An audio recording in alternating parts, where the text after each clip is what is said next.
At least 13 people were killed and around over 150 were wounded in New Delhi over the past 2 days over protests due to the Citizenship Amendment Act, the CAA, which was passed by Parliament in December, and it effectively discriminates against Muslims in a really disgusting way, as Modi tend to do, and he's a right-wing authoritarian. Donald Trump loves him for that reason, and basically, despite the fact that he's done this, and I will get into the details of the law a little bit later, Trump is still heaping praise onto Modi for his commitment to religious freedom, which is completely contrary to the facts here.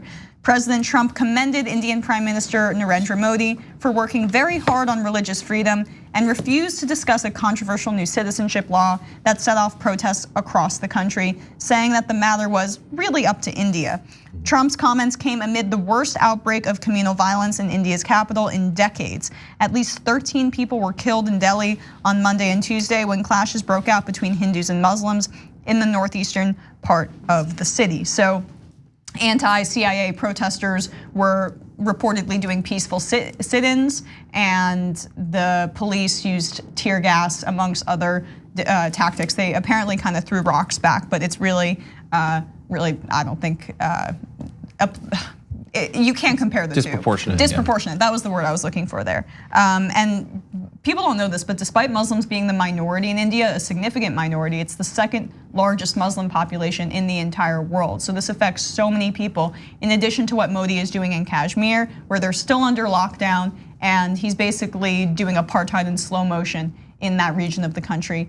India is enormously powerful, and the fact that the president is basically giving him a pass to discriminate against Muslims, it fits his agenda, but it's also extremely disturbing. Let's not forget, so this is why all these things connect. We'll talk about, and I bring it up probably every time I'm ever on, the things that we're warning about Donald Trump becoming and doing as president continue to show like themselves in reality and in real life situations as they've developed. So of course he's obsessed with only his business and his own financial gain and his family's financial gain. So we talked yesterday about during his visit to India, one of the reasons he was going there is to make sure he looks good and maybe facilitate some of those business dealings, because he has a few properties there that have been stalled, maybe because his partners were corrupt or they just ran out of money. So he's trying to restart some of these. That's part of his motivation in representing America, which when in reality he's representing himself over there. So in the middle of things like this happening, he's willing to overlook those things because it's still only to help himself out in his properties and developing what he needs to do there. So any kind of human rights violations,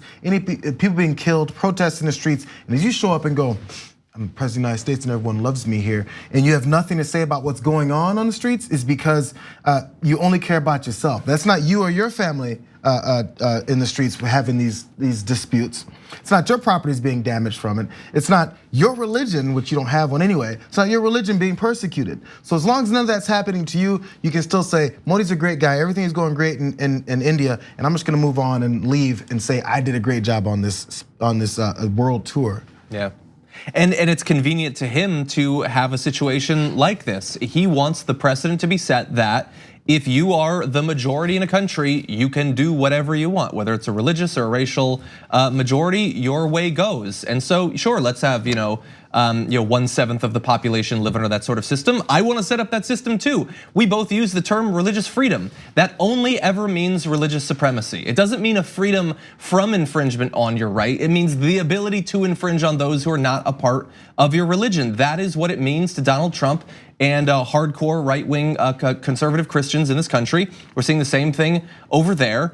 I mean, imagine thinking that hypothetically he would go to a country like India and advocate for the human rights of those who are being oppressed. What a ridiculously laughable prospect that would be. In the past, it could have happened. Hypothetically, we have influence as a country. We have economic influence, obviously we have military influence, we have soft power from our culture, the ability to shift things in a better direction if we want that. But best case scenario, he goes abroad and he tries to get a hotel set up or something like that. He is worried about exerting influence, but not for the betterment of literally anyone in that part of the world. Only for those who make money at the Trump organization. Especially Muslims, right? And so that just brings me back to what the CAA actually does and why mostly Muslim Indians were protesting in the streets, and why this is a part of a larger picture of repression in India for Muslims. So the CIA grants fast-track citizenship to undocumented migrants from the Hindu, Sikh, Buddhist, Jain, Parsi, or Christian community from Afghanistan, Bangladesh, or Pakistan who entered into India on or before the 31st day of December 2014. Muslims are left out. The CAA also opens old wounds, specifically the human cost of Indian independence from the British, who came in the form of partition, the violent separation of India and Pakistan in 1947. Pakistan chose to become an Islamic republic, while India became a secular one. In doing so, many Muslims and Hindus on each side of the border fled to the side they felt safest on. So it flies in the face of the creation of India, the founding principles of the nation, that they would be excluding one particular group. They were founded as a secular nation on purpose. That was what was in their very foundational in their independence. And so to now have this authoritarian come in and basically stab the minority citizens in the back is not the image of the country that was supposed to be in existence now since they gained their independence. It sounds like not a mirror necessarily, but at least like a similarities of what we have going on here. Of course, we taught about the beginnings of the country, which of course was exclusionary and of course discriminated against certain people for many different reasons. But we always touted how everything is equal.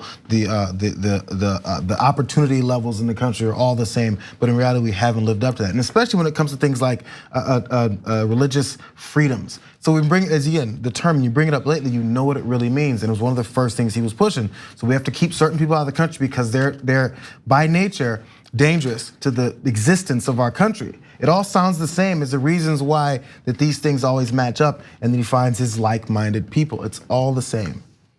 Yeah, just out of curiosity, I saw some online sources talking about this violence and the killings and all that.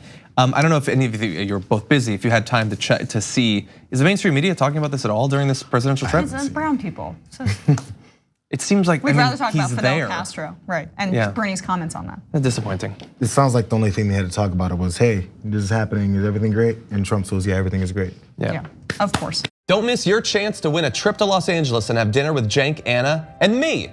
Just head to tyt.com/dinner in LA to register to win. Sign up for a free Aspiration Spend and Save account. Register your eligibility. Swipe your Aspiration card on daily purchases to gain entries to win a chance to fly to LA and have dinner with the TYT hosts. Not only are you entering to win that dinner in LA with Cenk and Anna and myself, but you're also able to deposit your hard-earned money without it going towards fossil fuel exploration or production. And as a friendly reminder, even if you already have an Aspiration account, you must still first register to be eligible for the sweepstakes.